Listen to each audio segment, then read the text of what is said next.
So Jim, I've got to talk to you about the SOPA, which is the Piracy Act that's out there. You know, we've got a lot of websites that have gone dark today. Yes. And, you know, I'm curious as to where you weigh in on this because, as we all know, you founded the street in 1999. You were at the beginning of the internet bubble. So what's your thought? I think that I actually side with the people who have intellectual property that's being ripped off. Maybe that's because I did found the street, but I find the classic one that I find if I put on a 10-second clip of the NFL will charge me $3,000. But I go to YouTube and there's like millions of clips of the NFL. I think that millions of programs are stolen constantly. The value of intellectual property has been debased severely by the web. Now, all that said, I believe in free content.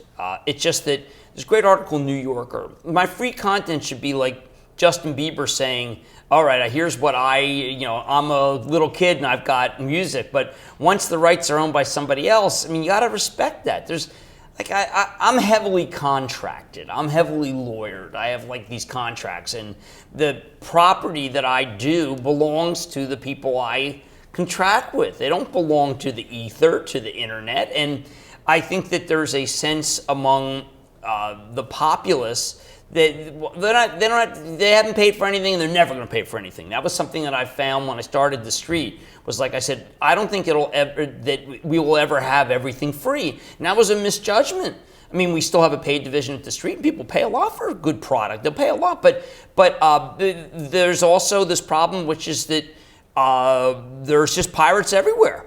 Do you think that with the tech people that are very upset about this, that the challenge is, well, hey, go out and write some software that's going to protect people's property? Well, I mean, I think that it's easier to have lawyers call and say, I'm taking you down. Now, one of the things I want to point out is that there's a lot of nuances to this stuff. And, there were a lot of articles today saying, listen, people who spout on this really don't know the intricacies. But I live in a world where I work for a TV network and I work for the street. And I know that it costs fortunes to do good content. And anything that stops the piracy of that content seems right to me. All right, so you feel that it is okay to have some free content, but if you got to pay for it, you got to pay for it. Yeah, I mean, look, I was recently on The Good Wife, and they spend millions of dollars an episode.